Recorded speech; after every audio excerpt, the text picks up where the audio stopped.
Я там познакомился с кем-то, ГГ, все так просто, беззаботно. Конечно, я тебе позвоню. Да, да, мужик должен.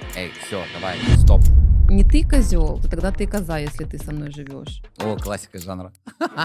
Мне не нужны отношения, вообще я жениться даже не хочу. Жизнь после измены есть, и доверять после измены можно. Это все предрассудки, это неправда. Я сейчас серьезно. Мужики, вам тоже это нужно, слушайте. А, это не так, что если бьет, значит любит? Нет, это не про это? Это манипуляция чистой воды. Чем мы вообще ссоримся? Любое мужское действие у женщины вызывает чувство уважения и восхищения. Виктория Глухова, духовный психолог и наставник. Если вообще, вот знаешь, упростить вот эту формулу счастья, о которой все говорят и к чему-то стремятся, да, привести, то мужчина жаждет быть восхищенным женщиной, а женщина жаждет быть обожаемой мужчиной. И вот если оба они это получают, джекпот. Должны ли они это понимать сначала? Алексей Ханукаев, маркетолог и YouTube-продюсер.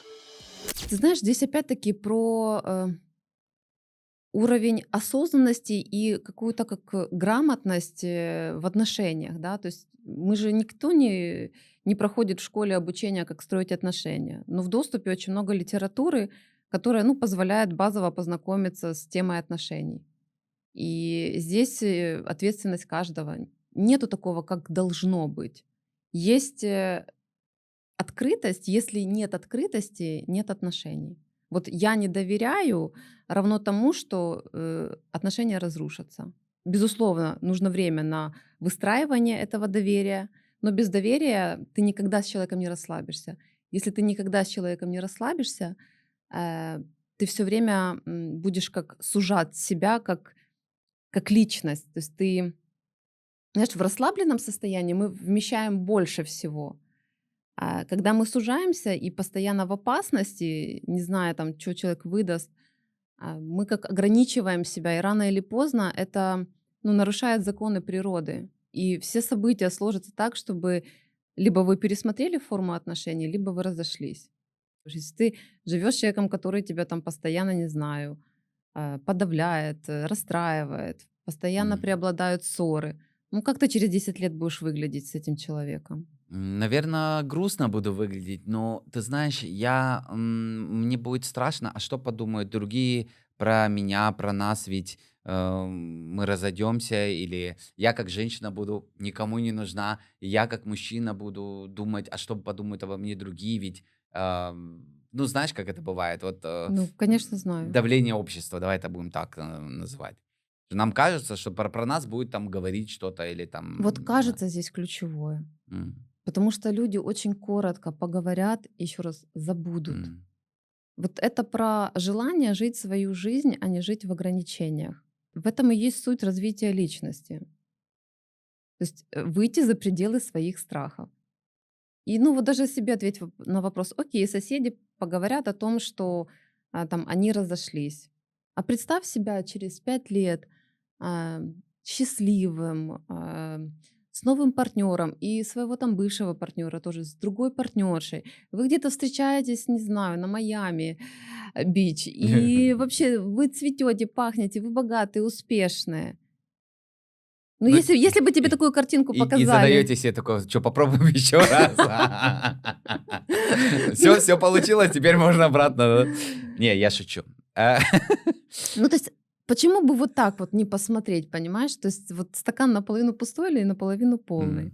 То есть, через ограничения или через возможности ты Я думаю, смотришь? на самом деле, там миллион разных причин еще могут быть. Из серии, там, знаешь, ну, мне так сейчас удобно, да, или там мы там, грубо, давайте на примере менталитетов там останемся. Ну, мне так сейчас хорошо, потому что, ну, мы там платим вместе за квартиру. Щас. Не Мгм. хочу сейчас. Ну, вот так вот мне сейчас Да, комфортно, удобно. пожалуйста. Но зато как бы занимаемся таким каким-то мазохизмом, я не знаю, да, потому что вот мне не херово, но зато мы за квартиру Ты вместе знаешь, платим, я не знаю. сейчас все так масштабно развивается, что вот принятые гостевые браки, да, где каждый живет отдельно, у каждого вообще своя, собственно, жизнь, но мы там по выходным вместе, мы в отпуск вместе Подожди, ездим. еще раз. Я ни разу об этом не слышал. Гостевые браки это Ну, это, называется? да, в психологии называется гостевой брак. То есть ты ко мне в гости приехал на уикенд, я к тебе приехал, но при этом у нас отдельные бюджеты, у нас нет планов там рожать детей. Но мы просто вот, ну, мы в отношениях. Отношения без обязательств, я это так знаю. Ну, либо так, окей. Окей, я думал, это что-то новое. Так, интересно. Ну, как бы, скажем, преданность тут есть, то есть не совсем без обязательств, да, то есть ты не изменяешь, я не изменяю. Есть правила. Да, то есть мы в отношениях, но мы не хотим жить вместе, мы не хотим быт делить вместе, мы не хотим соединять наши бюджеты и прочее. Либо же свободные отношения тоже встречаются. То есть в разных странах люди, и у них договор, что они могут спать с другими, но не могут ходить в эмоциональный контакт. Охренеть, ну это какой-то, не знаю. Но это, наверное, все-таки тоже, да, это разница в менталитетах будет. Мне сложно Безусловно, представить, что там да. людей там из постсоветского пространства, чтобы они, ну, и, возможно, есть там исключения, или там уже у другого поколения, у зумеров, возможно. Но мне сложно это представить. Мне Чтоб, тоже. моя там жена, Я по классике. девушка-партнер, да, прикинь, такой, говоришь, не, говорит, иди там с Васей, с Петей погуляй, потом придешь еще. Не. Однозначно и тот, и другой партнер должны быть счастливы.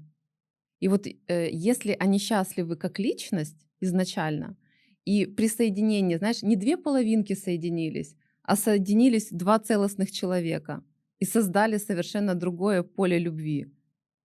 Да, звучит эзотерически, но а, это другое качество. Когда ты идешь в отношения, точно не для того, чтобы страдать, не для того, чтобы быть психологом своему партнеру, или спасать его, или менять его. Вообще нет. Или точно так же там мужчина, чтобы она похудела, чтобы там, не знаю, знала 5 языков, чтобы вот это, и вот это, и там какие-то еще шалости. Не, ну на сайте знакомств можно так и прописать, типа, ищу ту, который владеет китайским, португальским, еще там чем-то, да, 5 образований, я не Посмотри, знаю. насколько сейчас в мире даже те звезды, например, Дэвид Бекхэм, который показывает, что он спокойно может приготовить ужин для всей своей семьи, и это не значит, что Виктория Бекхэм, не знаю, плохая хозяйка или там, то есть все просто, договоритесь.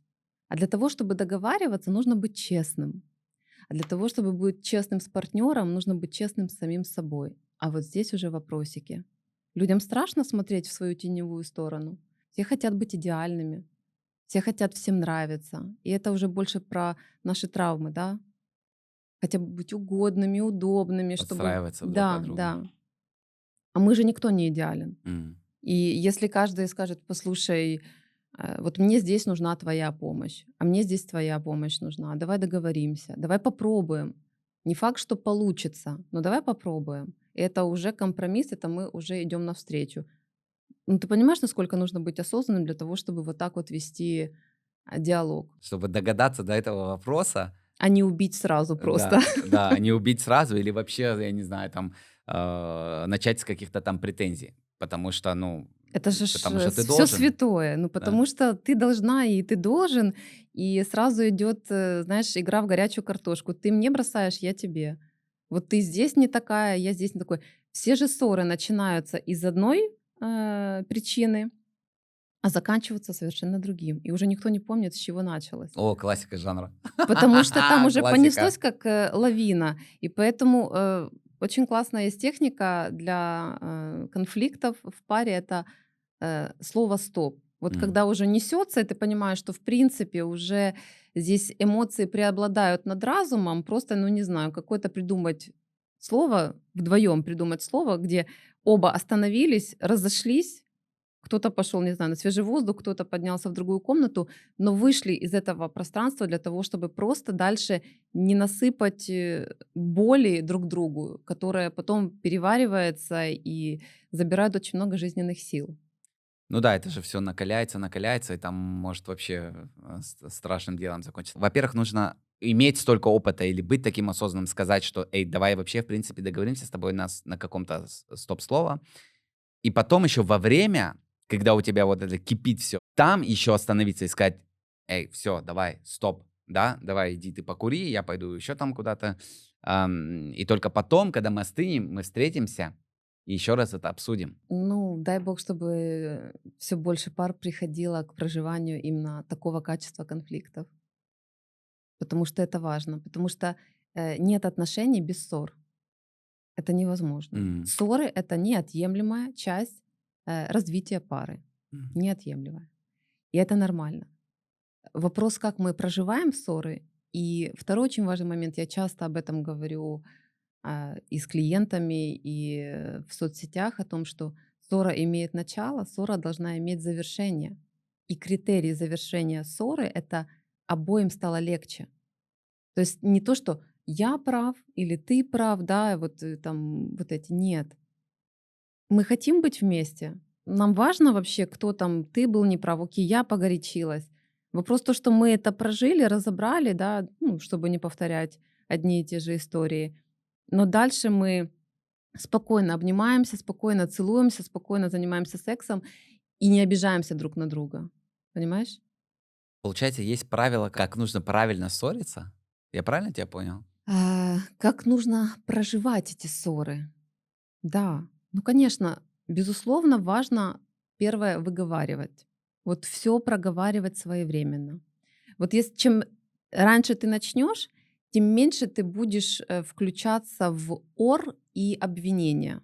Ну, потому что уже ж сигналы того, что тебе не нравится, ты видишь не в момент, когда уже точка кипения, все, да, ну, то есть промолчал разочек, там вот что то не понравилось, как выразилась девушка в твою сторону или там чего-то тебе не хватило от нее в каком-то моменте.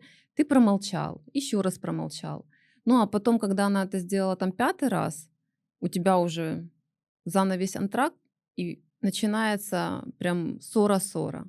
Вот для того, чтобы не было точки кипения, своевременно скажи через "я" О, высказывание. вот это важно, да. Мне неприятно, что ты себя так ведешь по отношению ко Мгм. мне. Мне обидно, если ты со мной там обращаешься таким образом. То есть не ты козел такой, да, ну потому что тогда ты коза, если ты со мной М. живешь. А мне неприятно, мне больно. Это уже уровень того, когда человек может говорить о чувствах. А знаешь, в чем большая проблема? Что люди не чувствуют, люди думают, но перестали чувствовать. И это очень большая проблема. И почему духовный я психолог? Именно потому, что я возвращаю людей к душе. Ум тоже нам нужен, безусловно, вообще вопросов нет.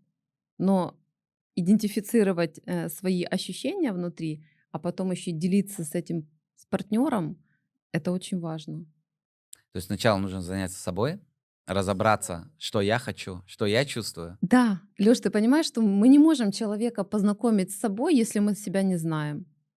Понимаешь? Ну как, почему, как он будет догадываться, что для тебя хорошо, что для тебя плохо, если ты сам этого не знаешь? Вот когда женщины идут в отношения как в спасательный круг, спасите меня, сделайте меня счастливой, наполните мою жизнь радостью, это большая ошибка, это высокая плата за этим стоит, потому что ни единый человек в твоей жизни не отвечает за твое счастье, кроме тебя самого. Ни дети, ни родители, ни партнеры, никто. И вот пока ты перекладываешь свою ответственность за свое счастье там, на мужа, который не додал, на ребенка, который плохо учится, на маму, которая не то образование дала, папа, который ругался громко, ты будешь в больших ограничениях. Ты не сможешь испытать эту жизнь в полной мере. Все время кто-то будет стоять за твоими какими-то неудачами. Вот если так со стороны послушать, кажется, да, в смысле познакомиться с самим собой. Ну как это? В смысле я себя не знаю? Конечно, я себя знаю. Вот простым языком сможешь объяснить, как можно узнать себя? Супер классный вопрос. Начните с того, чтобы задавать себе ежедневный вопрос, что меня радует. Можно даже составить список своих радостей. Это очень классная такая копилочка, которая, ну, мне кажется, у каждой осознанной личности должна быть.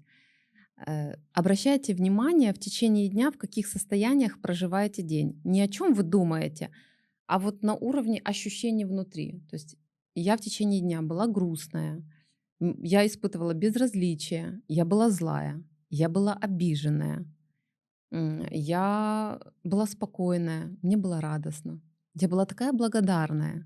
То есть вот эти вот ощущения, они очень важны, когда ты осознанно обращаешь на это внимание. Это знаешь, как ты правильную привычку вводишь. Нужно время для того, чтобы это потом стало естественным твоим образом жизни.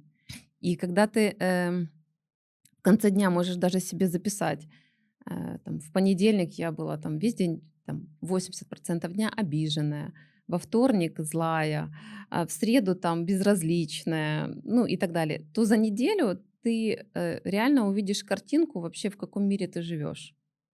Не внешне, на какую работу ты ходишь, да, какую еду ты варишь, какую одежду одеваешь, а вот поистине кто ты. То есть кто ты на уровне ощущений и как ты, соответственно, себя демонстрируешь этому миру. Люди пытаются закрываться и прятаться, потому что опасность везде, понимаешь? То есть, опираясь на прошлые травмы, проще себя закрыть, так не больно, так легче.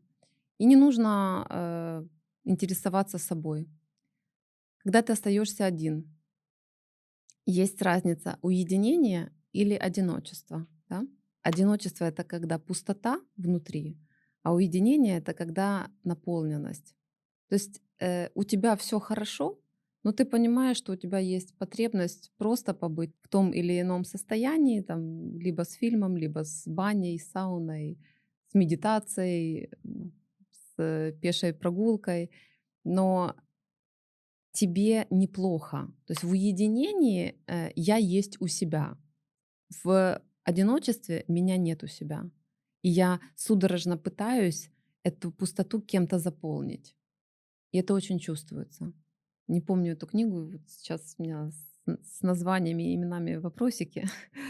Э, Но кто читал, узнает о том, как человек купил себе самую дорогую машину, и думал, хотя бы она уже принесет вот это чувство радости, этого счастья. Просидел час в этой машине и понял, что радости нет. Внутри до сих пор пустота. И когда женщины обращаются с моментом, и мужчина, кстати, тоже, с моментом того, что я ну, не могу встретить партнера, да, очень частая первая причина того, что вот эта пустота самим собой закрыта, и именно за счет партнера я хочу наполниться. А люди чувствуют, интуитивно чувствуют. То есть те, которые наполненные, да, к ним как магнит тянет. С ними хочется просто поговорить, просто там кофе выпить, не обязательно какие-то прям отношения. Но люди к тебе тянутся. Это как магнит такой. Потому что тебе есть чем поделиться, да, у тебя тут все окей. А когда у тебя пустота, то да, там друзья отваливаются, еще чего-то, ну, ты как невкусным становишься. Но это тоже уже про какие-то тоже ожидания. Потому что если я хочу, чтобы ты закрыл эту пустоту, то я перекладываю на тебя те самые ожидания, Естественно, что ты их естественно. закроешь. Хотя, мне кажется, не все эти даже люди понимают, что они закрывают Да, эту свою на пустоту. бессознательном. Но есть еще все равно вот этот момент ожидания, он очень хорошо тут срабатывает. Потому что я ожидаю, что, ну Вообще вот, ожидание равно разочарование. Это тоже формула, которую стоит запомнить на всю жизнь. Нет ожиданий, нет разочарований. интересно. Когда нет ожиданий, у тебя есть многовариантность. То есть ты понимаешь, что ситуация может сложиться вот так, вот так, вот так. И ты это принимаешь. У тебя нет идеализации, что должно быть только так, да? В чем мудрость того, что ты принимаешь многовариантность? Того, что ты доверяешь жизни, что с тобой случится самый лучший для тебя вариант. Ну, у тебя есть эта уже уверенность внутри. К этому тоже нужно прийти. М. И ты не цепляешься чисто от ума или от какого-то расчета, что это должно быть именно вот так, как бы сам себя ограничивая. И когда у тебя многовариантность, как, знаешь, жизни нечем ну, с тобой бороться. Зачем? Ты будешь доволен, в принципе, плюс-минус и там, и там. И тогда тебе дают лучший вариант. А когда ты начинаешь ожидать, сужать, что вот только так и никак иначе, то обязательно будет противоположность. И это приводит к разочарованию. Да. А когда разбиваются иллюзии, ой, как больно. Это больно, по-моему, будет потом всем. Да, Потому что если мне становится больно, мои ожидания не оправдываются, я начинаю как бы, вешать возможно. ярлыки. Да, да. Во-первых, это. Во-вторых, ну, и, возможно, твоя реакция на все что угодно может быть вообще какой-то неадекватной, наверное. Нужно осознавать ту проблему в себе, с которой я не могу справиться. Ну, например, я не могу проговаривать о своих чувствах. То есть я вот смотрю на него, он мне чего-то там высказывает, а у меня как ком в горле, и я не могу ему ответить. Потом я ухожу, рыдаю, э, понимаю, что это все неправильно, и снова возвращаюсь. То есть проблема в том, что человек не может своевременно проговаривать, ему страшно проговаривать свою точку зрения. Это говорит о том, что человеку нужен психолог, нужна помощь. Второму человеку, который, например, слишком много говорит или кричит, или ну, когда бьет, то нужно, конечно, собирать вещи зимние, А летние и это не так, что выходить. если бьет, значит любит? Не, это не про это? Нет, нет, это точно не про это. Любящий человек будет проявлять заботу, но точно не рукоприкладство. То есть каждому партнеру важно осознать, с чем он не справляется. То есть у одного агрессия, у второго невозможность разговаривать, да, или вот эти истории там по 3 дня молчать, неделю молчать. Игра в молчанку. Ну, то есть это убивает. Это манипуляция чистой воды, которая очень больно бьет и сжирает колоссальное количество жизненных сил. Поэтому это вообще никому не выгодно. Ну, а если вот, человек скажет: "Ну, мне нужно сейчас уединиться, чтобы там проработать, переработать все мысли и все происходящее". Хорошо, уединиться или молча воевать? Про уединиться просто я сейчас в таком ретрите молчания, да, но при этом я не ненавижу тебя. Я что-то делаю с тем конфликтом, который у меня внутри. А то, о чем я ранее сказала, это когда я надменно всем своим видом показываю пренебрежение или как-то резко отвечаю, или игнорирую твой вопрос.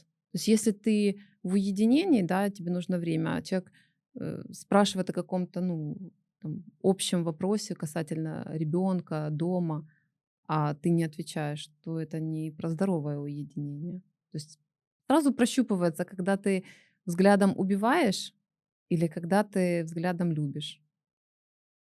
Поэтому здесь не перепутаешь.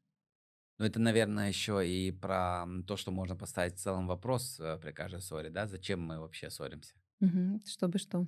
Чтобы что? Вот именно. Это очень круто вообще понять в итоге, кто чего желает, и проговорить об этом. То есть я хочу вот так вот, да, мне будет комфортно. Как мы можем это решить? Ну, это прям вообще, знаешь, высший пилотаж, чтобы сесть вот за стол переговоров спокойно и разрешить эту задачу. Ну, то есть в итоге должен быть выиграл-выиграл. Не должно быть виноватых, правых, да, то есть у каждого своя правда, все мы на нее имеем право, но вот осознать все-таки, что во мне, что мне мешает проживать выходить из этого конфликта, да, или я там так обижаюсь, что просто, ну вот не могу простить человека, это все замалчивает, а потом злость у меня, и все как по кругу идет. То есть я к тому, что когда повторяются одни и те же ссоры, и частота их увеличивается, то идеальная картинка это если каждый идет к своему специалисту-психологу, и по готовности приступают к семейной терапии у третьего специалиста. Это вот идеально, потому что не семью нужно спасать, а нужно спасать личность, которая из каких-то ведомых, неведомых причин умирает в этом союзе. То есть иногда проще разойтись, но в здоровом состоянии, понимаешь? Не когда там мечи летают, а когда каждый из партнеров понимает, что все, ну дальше мы не пара. У нас есть опыт, но дальше каждый сам по себе. Ну, это опять-таки про тот же вопрос. То есть мы ссоримся, чтобы, остаться или чтобы разойтись? Чтобы Да-да-да. спасти отношения или разойтись? Это очень классный вопрос. Вот я сейчас иду на этот разговор, чтобы что? Чтобы убедиться, что я прав, да, и самоутвердиться за счет тебя, либо же прийти к завершению прожитой ситуации, сделать выводы, кому что понравилось, не понравилось, как поступать не стоит дальше, и завершить это, и чтобы стало легко в душе. Мне понравилась мысль про то, что каждый может обратиться к своему специалисту, к тому же там психологу, а потом идти уже в семейную терапию. Интересная мысль. Смотри, все достаточно индивидуально. Если на семейной терапии у психолога каждому из вас достаточно внутреннего ресурса для того, чтобы услышать о своих слабостях, признать их, пройти момент прощения, да, то есть прожить эту терапию как возможность выйти из конфликта. А когда ты приходишь к семейному психологу, и вы там убиваете друг друга, ну просто еще сидит третий человек, который пытается как-то все это реабилитировать, а не получается. То есть готовность принять помощь от семейного психолога, если она есть, если оба на той фазе, где окей, я понимаю, я не прав, я понимаю, ты не права, давай разберем, как же ж нам из этого выйти. Это пожалуйста. А когда очень много боли, агрессии, и вот сначала нужно, скажем, все вот это негодование вылить своему психологу, какой он, как он меня обижает, как мне вот этого недостаточно, этого. И если ты все это будешь говорить с рядом сидящим мужем именно в том состоянии надрыва, в котором ты находишься, то это будет ну, усугубление конфликта. Он это возьмет через свою призму, со своими болями, и все это наложится и увеличится. Но это тоже про то, что в каждом конфликте, в принципе, или там ссоре, эм, кто-то один может взять также ответственность еще на себя. Нет, должны оба взять ответственность. Каждый за Ты думаешь, себя. это насколько оба должны быть проработаны, чтобы как бы они осознали то, что вот сейчас не идет речь о том, что доказать свою правоту, кто прав, кто виноват, потому что, мне кажется, это классика жанра, а взять ответственность на себя и в нужный момент либо разрядить обстановку, либо сделать этот шаг назад, либо сказать там, слушай, давай, окей, все, мы не можем так дальше, потому что это накаляется и неизвестно, чем закончится. Давай, может быть, сделаем брейк, и у нас будет там второй раунд. И нокаут. Да, я себе такой ринг представил бокса. Смотри, когда человек не осознает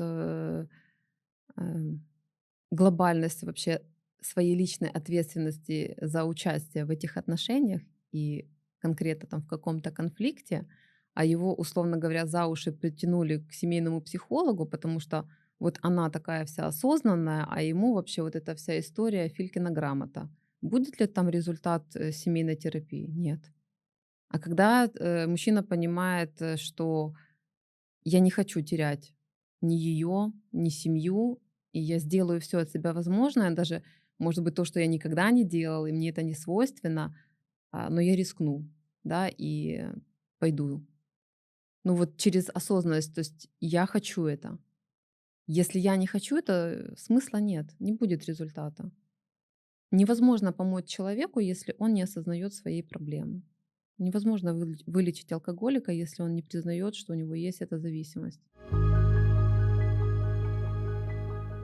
Вы знали, что 97% зрителей моего подкаста смотрят, но не подписаны? Если вы один из них, позвольте спросить, почему? Вы смотрите, вам нравится контент и, возможно, даже вы ждете новые выпуски. Подписка – это бесплатно, но для нас это огромная поддержка. Каждый новый подписчик помогает делать контент лучше, гостей сильнее, а выпуски полезнее. Давайте так, нажмите подписаться прямо сейчас. Это займет всего лишь 1 секунду, а для нас это большой шаг вперед. Спасибо, что вы с нами. Продолжаем выпуск.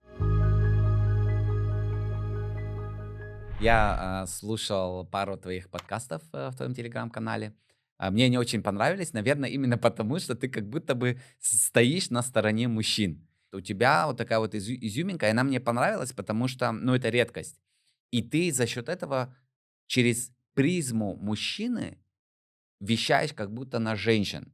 Поправь меня, если я это неправильно вижу. Это правильно, потому что мне очень хочется, чтобы э, женщины вот не обвешивали ярлыками мужчин, да, и сами же от того страдают, потому что потом не верят, что есть мужчины нормальные, что есть мужчины любящие, искренние, добрые. Ну, потому что каждого злого мужчину это не оправдывает как бы ни одного, ни второго, но сделал ряд каких-то прожитых им событий. И по уровню своего развития он решил, что проще там вот таким образом защищаться, да. То есть человек, который внутри спокоен, уверен, да, ему незачем защищаться, нападать. В моей картинке мира идеальной, ну как идеальный, нет ничего идеального, но мне бы хотелось, чтобы преобладающая часть мужчин на планете была именно в этом образе. Это вот любящий отец. Это знаешь, как образ солнца, который греет вот безусловно. Чему учит нас солнце? Оно греет и хулиганов, и добрых людей, да, и свет дает всем, и жизнь дает на этой планете.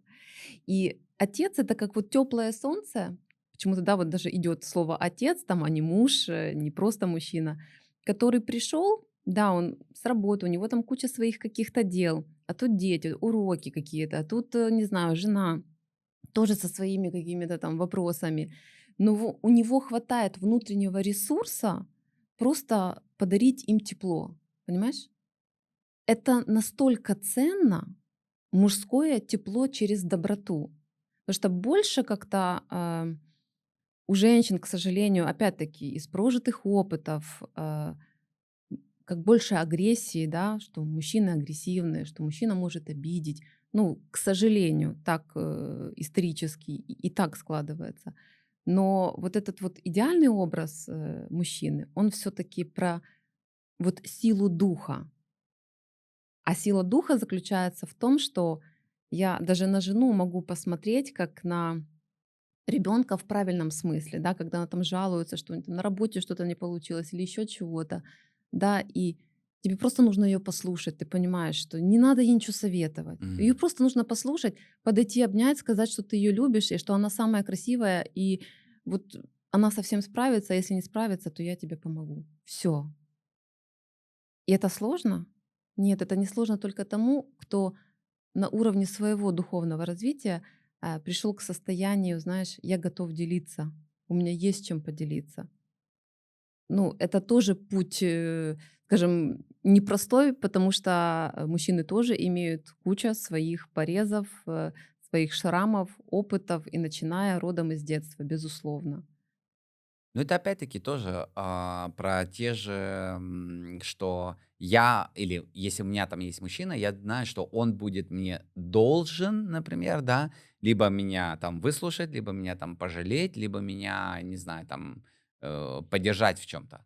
А у мужчины это должно больше как бы истекать из того, что, ну, вот он хочет это Что отдавать. он это вмещает, понимаешь? Вот уровень вмещения, что он имеет тот ресурс, который позволяет вместить там расстроенную женщину там и, не знаю, расстроенного ребенка из-за того, что он там получил, не знаю, щелбан от дружбана или в школе плохую оценку. Ну, то есть это вот про внутреннюю силу, понимаешь? Это не про количество денег, которые у тебя на счету. Это тоже, безусловно, приятно и важно, и ценно. И каждый мужчина свою, скажем, такую где-то мужскую силу и в этом измеряет, да. Вообще, это командная игра, понимаешь? И вот образ того мужчины, который я описала, тоже во многом зависит и от женщины, которая рядом. Ну, то есть мы не встречаем идеальных мужчин и идеальных женщин. Есть что-то, что нас объединяет, ну, почему-то мы там встретились, да, у нас там есть нечто общее, но у нас точно есть что-то противоположное. И вот это противоположное есть точка роста для каждого. И насколько мы сумеем вместе создать этот проект под названием «Семья» и пронести его через опыт жизни, это тоже, ну, большие усилия, потому что Это рост и развитие, а там всегда сложновато. У каждого гордыня. Каждый же главный, каждый важный. И тут тоже с этим нужно работать усмирять своего змея, понимаешь? Сейчас же сколько женщин, я все, я спокойно хочу себе жить одна, я могу зарабатывать, детей я обеспечиваю. Зачем мне это все нужны эти нервы? Но это же говорят в ней обиды, а не потому, что она такая вся самодостаточная, в дзене, на каблуках. Нет, потому что по природе мы хотим мужчину, а мужчины хотят женщины. Это классно, это здорово. И если мы перестаем это хотеть, это говорит о том, что немножко нужно почиститься, нужно восстановиться, исцелиться и потом быть готовым к новым отношениям. Ну да, это из прошлых отношений идет. Если ты там находился 10-15 лет в каких-то отношениях, и тебе было фигово, потому что, ну, было не так, как ты хотел, ты был несчастлив и так далее, то, наверное, после этого хочется, прям капец, как хочется сделать какой-то перерыв, а не прыгать как бы из одних отношений сразу в другие. Это на самом деле правильно, а, так сказать, восстановить себя и понять, что следующего партнера ты видишь своими глазами, а не обидами с предыдущих отношений. Ну, или я скажу, как мужчина, все, мне все надоело, и я вот так вот вообще посмотрю на это все, и мне не нужны отношения, и вообще я жениться даже не хочу. Почему мужчины не хотят жениться? Ну, первое, это не хотят брать ответственность. Смотри, природная позиция женщины, которую она хочет в отношениях иметь, это чувство защищенности. Так у нас это внутри как встроенная функция, понимаешь? Когда женщина становится слишком самодостаточная, их называют баба с яйцами, которой в принципе мужик уже не нужен, понимаешь? А той, которой мужчина нужен, ей нужна эта защищенность. Это не значит, что сесть ему на шею, свесить ножки и перестать развиваться как личность.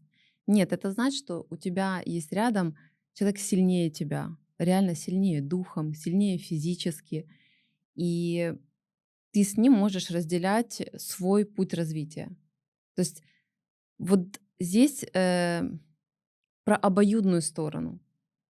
Опять-таки, есть очень важный момент. Например, страна Германия, где очень жесткие законы относительно мужчин и женщин, да, прав.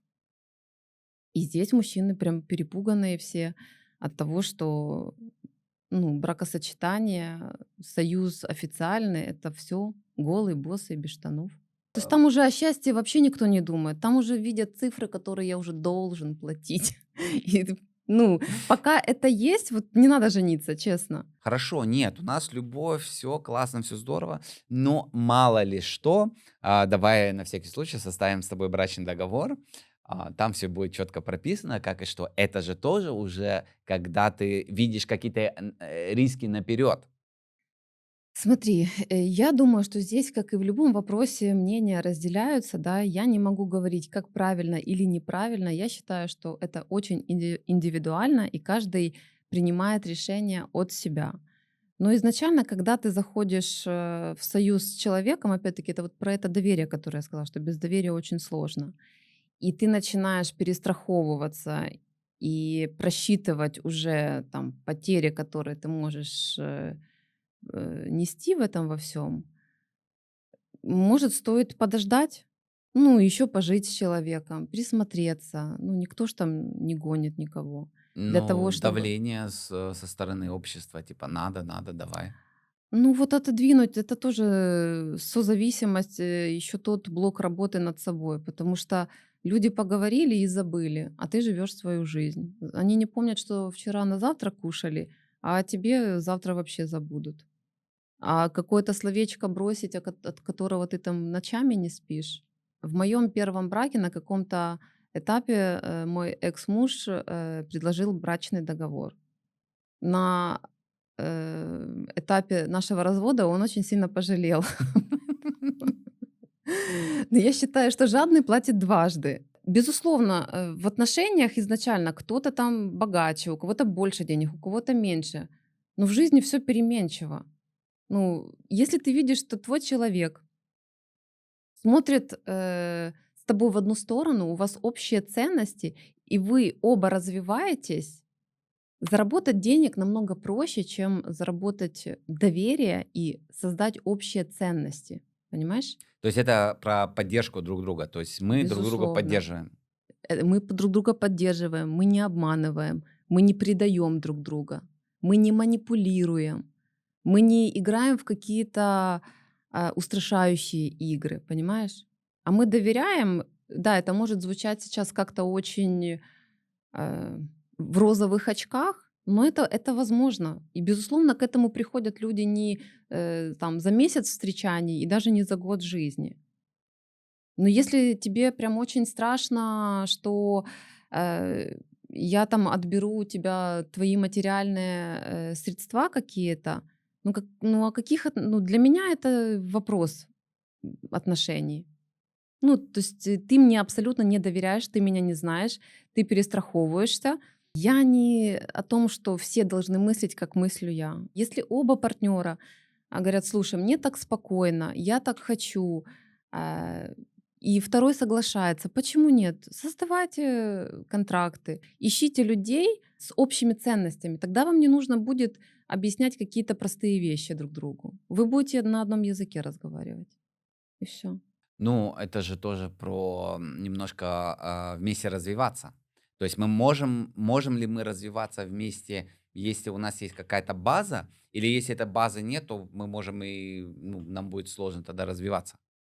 Ну, все зависит от того, насколько ты хочешь развиваться и насколько тебе интересно как бы жить не по шаблону, который привычный, да, там, общему населению, а ты хочешь быть действительно счастливым в отношениях. Ты хочешь, ну, максимально продлить, не знаю, свою молодость, свое здоровье. Это же тоже от этого зависит, с кем ты живешь.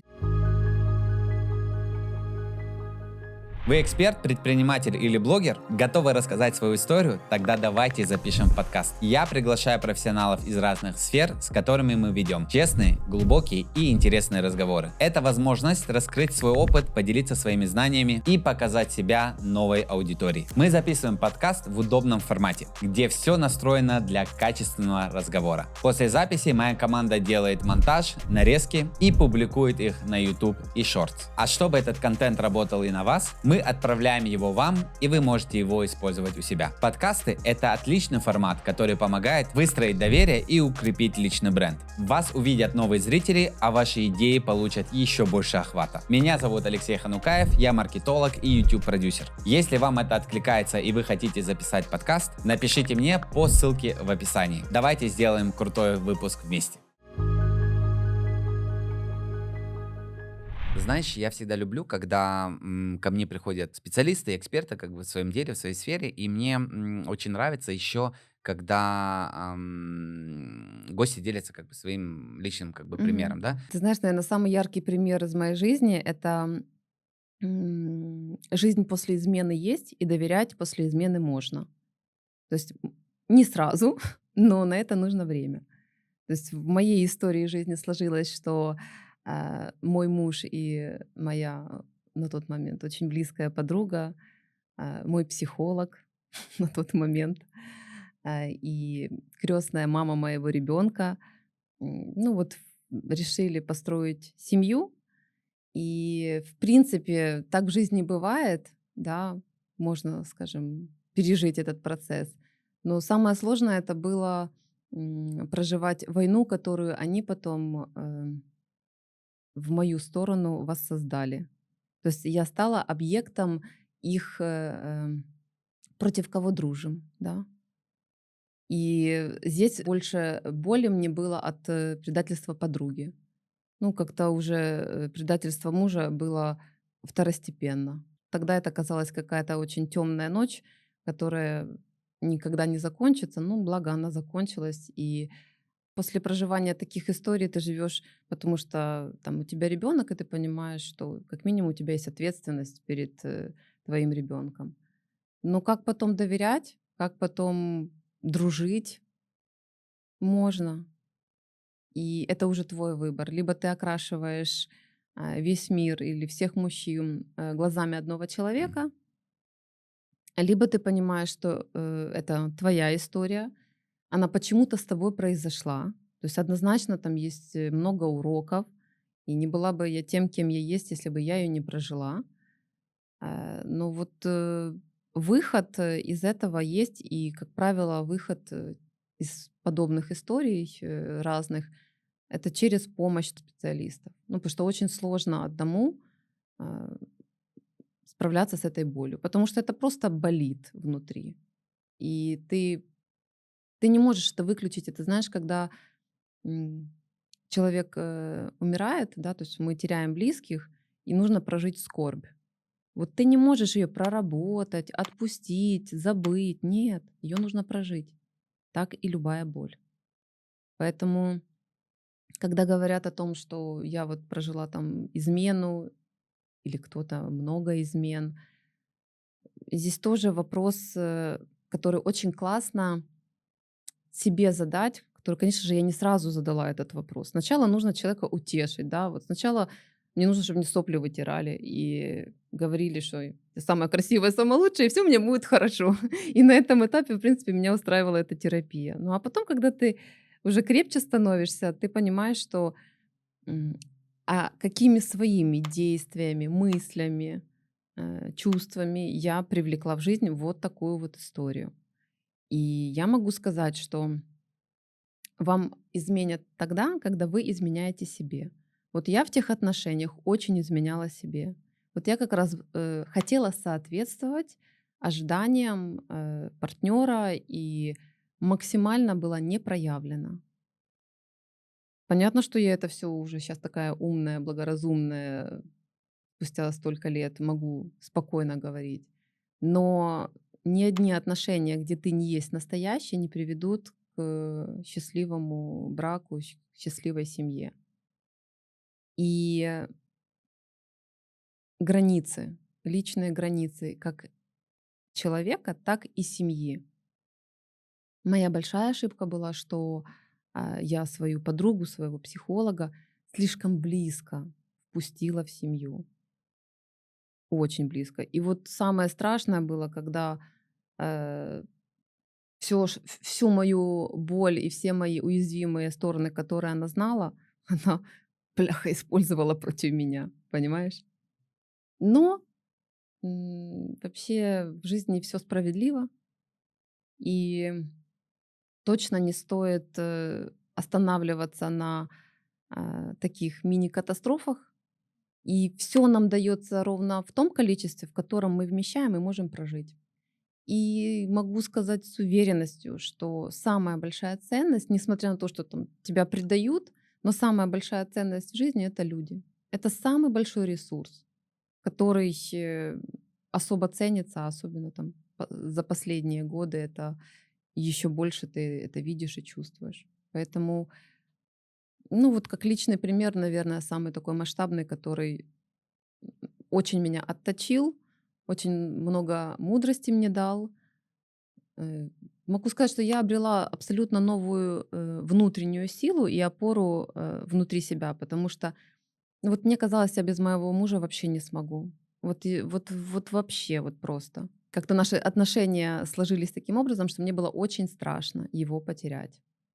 Ну, когда вот все случилось, я проработала, наверное, самое большое количество страхов, которое у меня было.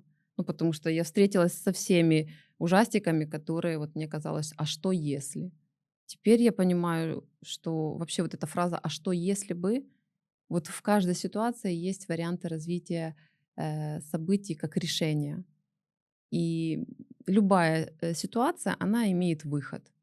Просто нужно время, чтобы этот выход найти. Поэтому безвыходных ситуаций нет.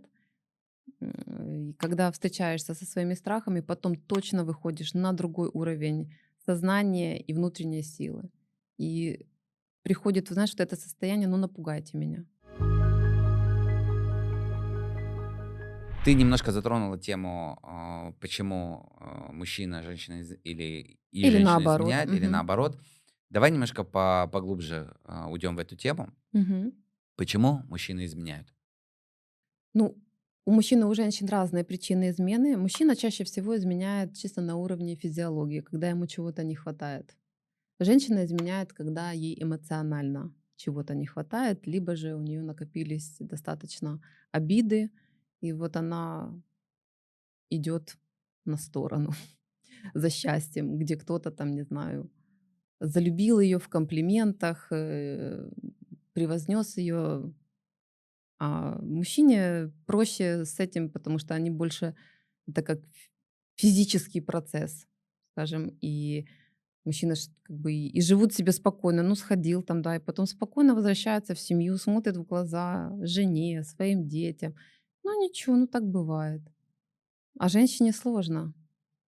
Вот прям, если она уже уходит в измену, то чаще всего она ну, вообще уходит от человека. Ну потому что понимаешь, для женщины, секс — это продолжение, эмоционально-духовной близости. То есть мы не возбуждаемся от того, что мы видим голого мужчину. Мужчины возбуждаются, когда видят голую женщину. Это большая разница. И очень классно есть такой пример, когда возбуждение женщины начинается, когда ты сделал кофе в постель, когда ты сделал комплимент ей, когда ты ее обнял, когда ты поинтересовался ей. Вот это все прелюдия, понимаешь, для М. женщины. И тогда она уже чувствует, что вот он, этот король, которому я хочу себя отдать. Понимаешь?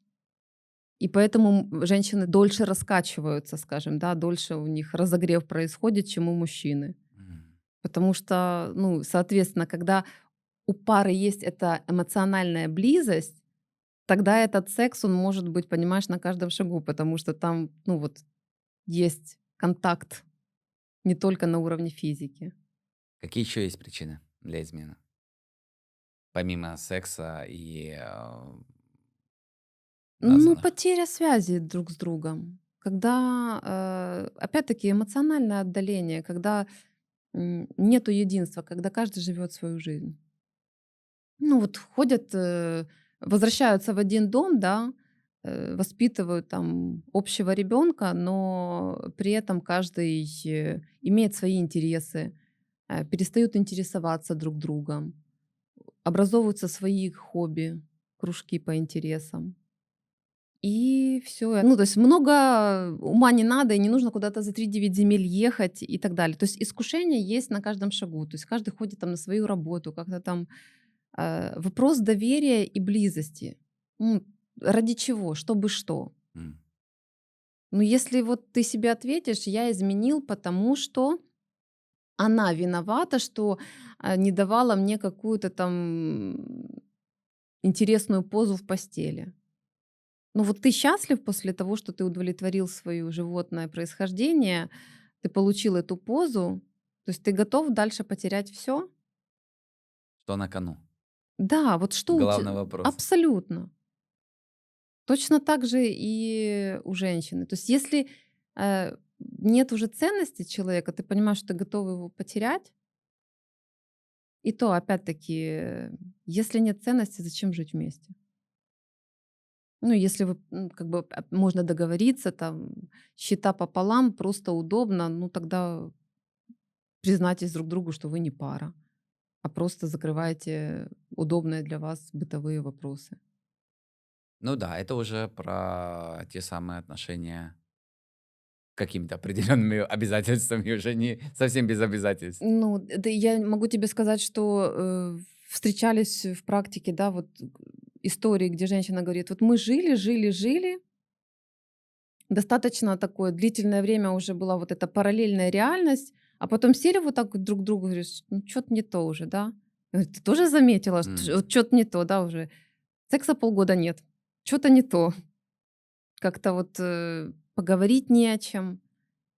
Ну, давай, наверное, расходиться, давай. Ну, то есть не обязательно расходиться громко, там, хлопать дверью из-за измены.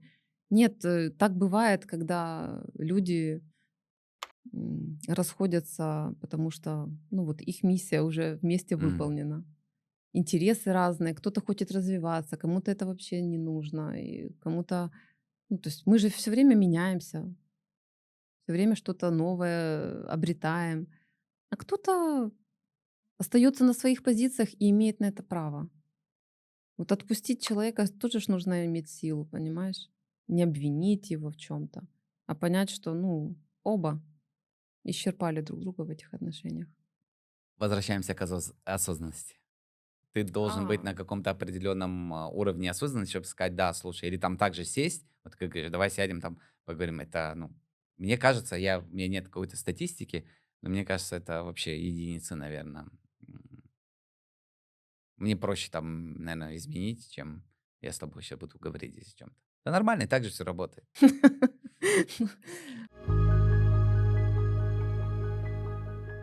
Мой мужчина не дарит мне подарки.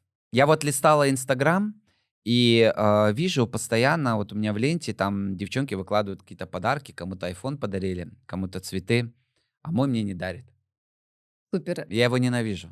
Я хочу с ним разойтись. Тема дарения очень глобальная, и она начинается с отношений с собой. Встречный вопрос, насколько вы дарите себе подарки. И подарки — это не только то, что исчисляется материально. Подарком также является время, подарком являются эмоции и чувства. Насколько вы, как человек, уделяете себе время, насколько вы, как человек, уделяете время своим чувствам, своим эмоциям, и в том же числе материально радуете себя. Если у вас с этим порядок, я не верю, что будет находиться рядом человек, который категорически не будет вам дарить подарки.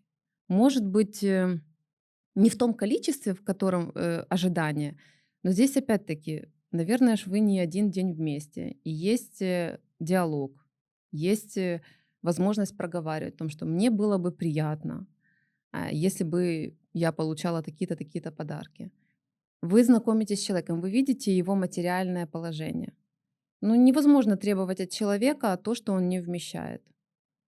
Подарки в кредит — я против этого. Э, Я за то, чтобы была соблюдена экология.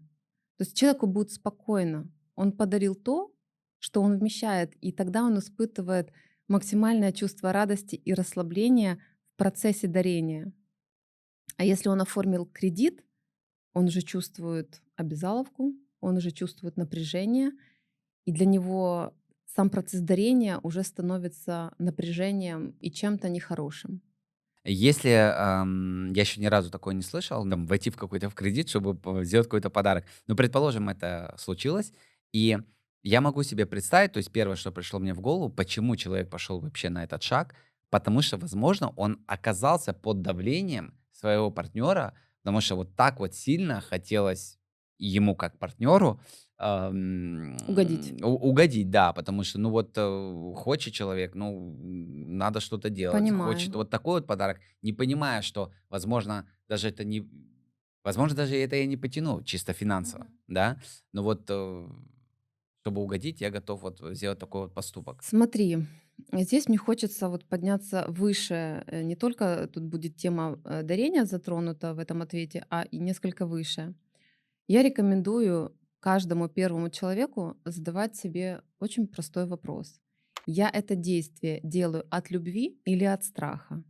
Вот все, что идет от любви, это все созидательно, и это имеет развитие и классные результаты. Все, что из страха, все будет иметь разрушительную в конечном итоге ситуацию. И если я делаю подарок из страха, что меня бросят, вот мне нужно угодить, она тебя бросит, даже если ты сделаешь этот подарок. И будет еще вдвойне обиднее, потому что еще и кредит придется платить, и девушки уже рядом не будет. То есть никогда не идите от страха, тем более в дарении. Это касается вообще каждого нашего действия. Так же, как и в отношения, в принципе, из страха одиночества не стоит идти. Да? Или выбирать работу из страха только потому, что страшно быть без денег, это тоже вопрос. На какое-то время имеет смысл, конечно, если там нужно закрыть уровень выживания. Но дальше, как этап развития, э, мы должны в деталях создавать жизнь от любви, то есть делать то, что приносит мне радость. Смысл нашей жизни — это испытывать чувство радости, потому что когда нам не радостно, это теряет смысл. Ну, зачем мне идти на работу, да, просто только ради денег? Какое-то время ты походишь, но потом становится невкусно. В отношениях то же самое, в дружбе то же самое, в хобби то же самое. Поэтому здесь как качество жизни, которое ты создаешь себе и в котором ты живешь, насколько осознанно ты выбираешь действовать из любви, из позитива, из радости. Это как еда. Если она невкусная, зачем мне ее кушать?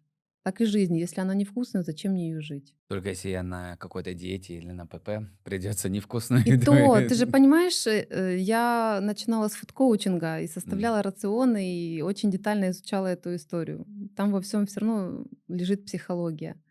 И даже если ты что-то ограничиваешь в себе, нужно заменить правильным продуктом, который предотвратит откаты и срывы. Понимаешь? Поэтому э, я за меру. По поводу подарков. М, У очень многих, как и мужчин, так и женщин, есть травмы детства. И это абсолютно как бы я сейчас серьезно. Есть истории, когда в семьях покупали нижнее белье там на 5 размеров больше для того, чтобы доносили братики-сестрички. Или там даже вплоть до носков. Ну, то есть есть такой уровень проживания бедности, который и во взрослой жизни оставляет страх безденежья. Это просто нужно понимать, да, что вот иногда то, что мы можем называть жадностью, у человека может быть большой психологической травмой. Либо же, опять-таки, не требуйте от человека того, что он не вмещает. Ну, если ты знаешь, сколько он зарабатывает приблизительно, да, ну, не проси у него Мерседес. Ну, ты можешь попросить, конечно, или сказать, что ты хотела бы, пусть это будет для него мотивация, что его женщина хочет Мерседес, и он будет себя чувствовать мега крутым самцом, что он своей любимой купил Мерседес. Но это ж он какой крутой. Или он купил iPhone, потому что он такой крутой. Не потому что она крутая, а он, понимаешь? То есть ведь мужчина, э, скажем, при здоровом своем психологическом развитии, он кайфует, когда он дарит подарки и видит, как его самочка кайфует от этого. А потом еще и подружкам хвастается, какой у меня крутой чувак. Понимаешь? А он просто, у него уже все погоны генеральские на плечах. И ему еще больше хочется. Ну, то есть это при здоровом психологически зрелом развитии мужчины. А не ты мне, я тебе. Или подарок столько же, столько, сколько ты мне даришь. Потому что вот все поровну. Ну, или же вот воспользоваться твоей рекомендацией. Мне очень понравилось, что подарок не должен быть обязательно каким-то материальным. Потому что первая ассоциация, вот если мы слышим слово подарок, все, это что-то материальное. Да, вот листая там ленту в соцсетях, да, это там Да, это телефон, сейчас айфоны и так раскачивает далее, очень да. сильно. Да, оказывается, так мы можем просто прогуляться где-то, да, или там в моем очень сильно забитом графике я выделяю время, пойдем вместе там время как-то проведем, в кино сходить, я не знаю. Ну, то есть Слушай, масса вариантов. приготовить что-нибудь, да, давай я тебе там приготовлю твое любимое блюдо. Мне понравилась эта Совершенно мысль. верно. И очень здорово, когда каждый начнет мыслить в многовариантности, да, и более масштабно рассматривать тему подарков. Потому что подарок начинается от того, что даже человек тобой интересуется, и искренне ему важно, вот, а как у тебя прошел день, как там разговор с этим клиентом, или как там с запуском этого проекта, да, а как ты вообще себя физически чувствуешь? Ну, не болит ли у тебя там живот, потому что у тебя там особые дни сейчас, да? А что ты хочешь, да? То есть вот эта вот искренняя заинтересованность — это тоже про подарки. И комплименты, внимание, комплименты — это крутые подарки. И для мужчин, и для женщин. Это про эмоции. Когда тебе сделали комплимент, в твоем саду души все бутоны расцвели, и ты уже счастлива, да? Или кофе в постель, или завтрак просто так без повода. Или просто по дороге домой заехал, не знаю, в кондитерскую, и купил твой самый любимый десерт. Ну, для того, чтобы его купить, нужно знать, какой твой самый любимый десерт. А это уже про интерес, понимаешь? Или если ты знаешь, что там фотографироваться девушка любит, да сделай ей фотосессию. Сейчас такие крутые телефоны, не обязательно фотоаппарат. Скажи там, я нашел крутую локацию, берем там, не знаю, корзинку и яблоки и делаем осенний фотосет. А потом начнется: ой, я тут не такая, я тут сякая, ты меня не так Ну, фоткал. тогда изучи обработку. Сейчас очень много опций. Купи или подари курс, как правильно фоткать на мобильный телефон. Да-да-да, или так. Всем будет, всем пойдет на пользу. Ну, я думаю, в целом, как культура подарков или дарения, оно, как бы, наверное, пришло нам тоже откуда-то там от родителей, там, из какого-то прошлого. Поэтому понятие о том, что не обязательно для этого иметь какой-то повод. То есть это не должно быть там день рождения, Новый год или еще что-то, и вот у тебя день рождения, вот раз в году тебе букет цветов. Ну, сейчас такое в худшем случае. А что это можно делать все и без повода. Да, в этом, знаешь, самый вкус сюрприза. Мы все любим сюрпризы. Ну, скажем, если психологически здоровый человек, то он любит сюрпризы приятные, желательно, конечно. То есть у него нет вот этой опасности, знаешь. М. И, конечно, ты намного больше получаешь удовольствие от букета неожиданно, чем ты знаешь, что на день рождения тебе, конечно же, подарят букет. И ты ждешь такая, И вот, ты, ну, как когда бы, букет уже будет даже на не день ждешь, ну, рождения. потому что, ну, как бы, да, его подарят, да. Еще, наверное, важный момент про то, умеем ли мы вообще принимать эти подарки. О, тут же, да, сразу, а теперь я должна или что-то в этом роде. Да, здесь, ну, чаще это у женщин встречается, особенно самодостаточных, которые все сами могут. И опять-таки из позиции каких-то травм и отрицательных опытов, где ой, лучше потом, чтобы не было должна. Но здесь всем женщинам говорю, вы достойны всего самого прекрасного по праву своего рождения. Запомните и несите это дальше. Это человека выбор дарить вам подарок. И в том размере, в котором он вмещает и желает.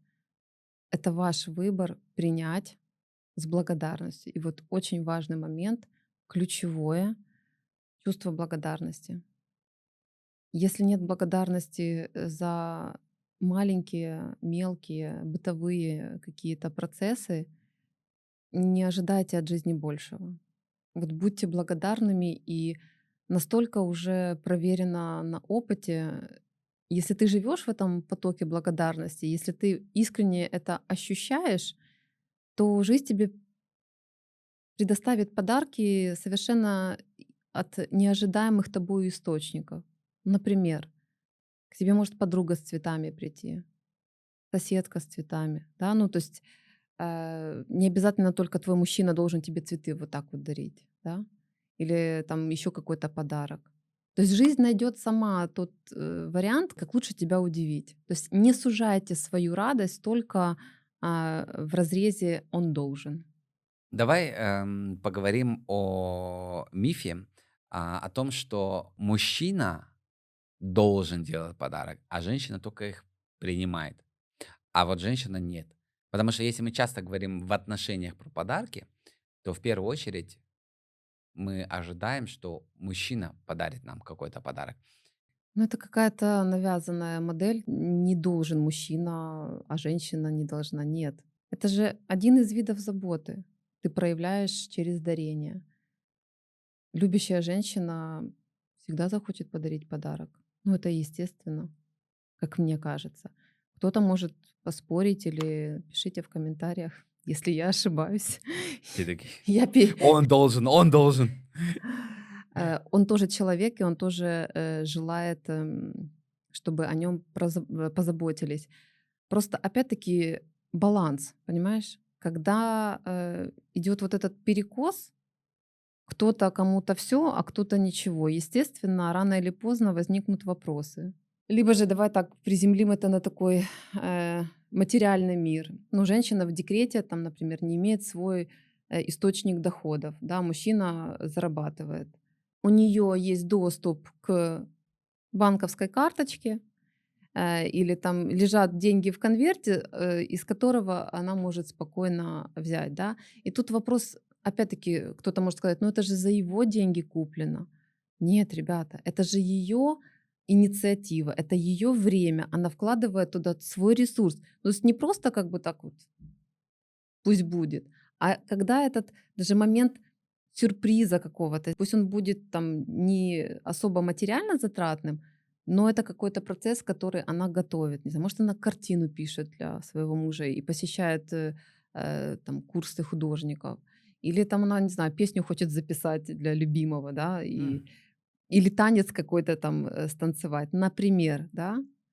Но это не должно обесцениваться, что это куплено за его деньги. Нет, потому что смотрите в разрезе того, что это время, эмоции и материальные средства. То есть это все ресурс.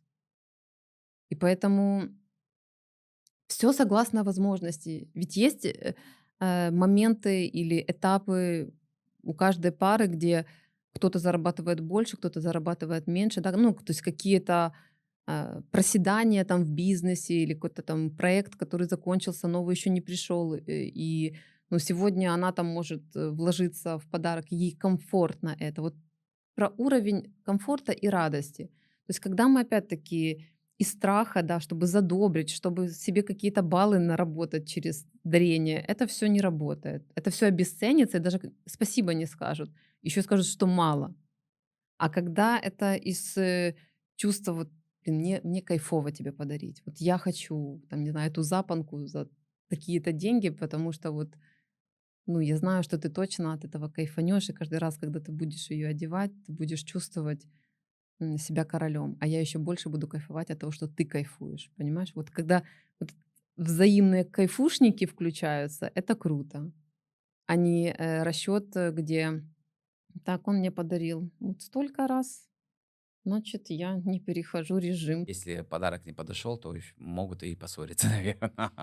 Да, конечно, ну, все возможно. Тут уже, знаешь, умение вообще как-то и шутить вместе, и договариваться вместе. Это все равно все про такую индивидуальную связь и уровень развития каждого партнера. Как ты это видишь и насколько ты эту ситуацию, знаешь, превозносишь в какой-то культ или там вот все, значит, ты меня не любишь. Где вот эти мерила любви? У каждого они свои. М. И тут тоже нужно честно признаться и самому понимать. Это тоже из рубрики «Познать себя». Как я понимаю, что я любима? Как я, мужчина, понимаю, что я любим моей женщины? Как ты поймешь, что я тебя люблю? И женщина тебе говорит, ну вот если ты мне подаришь машину классную, тогда я пойму, что ты меня любишь. Что ты говоришь, слушай, сори, ну вот не могу, наверное, нам не по пути. Честно? Честно. Ну, не потому что она плохая, у нее запросы большие, ну, потому что она не твой партнер. Ну, имеет такое место быть, имеет. Ну, завтра она встретила олигарха, он не подарил машину. Ты встретил другую девушку, ей подарил цветы и шикарный вечер в каком-то суперзаведении. Все счастливы. В этом суть. Никто не равняется, да. Ах ты, меркантильная, все женщины коварные, им только одно нужно. Да, мужики, вам тоже это нужно, слушайте. Поэтому прежде чем всех окрасить в одни краски, и на себя посмотрите. Ну, это, видимо, просто не те люди друг с другом, наверное, находятся, встречаются, потому что у всех какие-то разные ожидания. Безусловно, про ожидания. Я про то, что все можно упростить Мгм. до момента честности. Когда изначально каждый честный и проговаривает о том, как бы ему хотелось, то тогда нету иллюзий, и люди принимают осознанное решение. Ну, то есть там мужчина может сказать, ну, ты слишком много хочешь, мне так не прикольно. Или там она скажет, там, ну, ты слишком там грубый, я так не могу. Да, вот мне нужно вот это. Но при этом же они могут договориться, давай попробуем. Я там стану мягче, я там буду радоваться и благодарной быть и за цветы просто, да, а не сразу там за какие-то бриллианты. Опять-таки, Лёш, смотри, это, знаешь, как бы вырвано из контекста, потому что если в этом во всем нет чувств, то это все такая сухая теория, потому что наличие чувств дает возможность людям проживать трудности. что в каждой трудности, ну, если там пустота в душе по отношению к человеку, ну, вы не проживете этот конфликт. Вы разойдетесь и очень быстро. Поэтому база — это любовь. И да, она есть. И без любви какой смысл идти в эти отношения? Это же твое время, это твоя жизнь. Ну, кайфовать можно и в уединении, имея друзей, имея хобби. Сейчас столько всего в мире интересного, чтобы просто идти в какие-то отношения, чтобы было. У тебя есть новый проект, над которым ты работаешь? Поделись. Да, жизнь так интересно сворачивает меня еще раз в сторону бьюти-индустрии. И уже совсем скоро будет открыт кабинет лазерной эпиляции а, с максимально новым и эффективным аппаратом, который безболезненно удаляет волосы. И для меня это в Германии тоже определенный вызов, поскольку половину своей осознанной жизни в Киеве я занималась бьюти-индустрией, и салоны красоты, и услуги. Все очень родное, близкое и мною любимое. И в течение этих 3 лет, когда я думала, а что если, какая бы история развития бьюти была бы здесь интересна. И вот в этом году эта сфера меня нашла, все очень интересно получилось, неожиданно. И вот, наверное, хороший пример, когда отпускаешь, приходит все лучшее. Поэтому очень скоро засияет новая студия лазерной эпиляции в городе Изерлон. Чем отличается этот аппарат от других аппаратов, которые стоят в других студиях? Первое и самое важное — это не больно. То есть, другие лазерные аппараты, это ощутимый дискомфорт, а особенно, в определенных зонах это больно до невозможности терпеть, и из-за этого многие отказываются от этой услуги, которая, облегчает однозначно жизнь. Данный аппарат позволяет даже задремать во время услуги, пока, ты получаешь невероятную возможность освободиться от лишних волос на теле. И после 3-й процедуры уже явно виден эффект. 8-10 процедур, и после этого вы лишаетесь полностью волос. И раз в год для поддержания результата вы проходите профилактику в виде одного посещения. Далее ваши волосы не растут никогда. За какой промежуток времени нужно пройти все эти сеансы? 8-10 сеансов. Раз в 4-6 недель. Тоже индивидуально, в зависимости от структуры волос, от зоны и так далее. Почему этот проект важен именно сейчас для тебя? Потому что для меня это новые контакты и общение с женщинами. Это расширение моего круга людей, который мне интересен. И опять-таки возможность изучения немецкого языка на практике, потому что, как показывает история, а, изучать, но при этом не употреблять его в таком вот обычном режиме жизни, э, невозможно.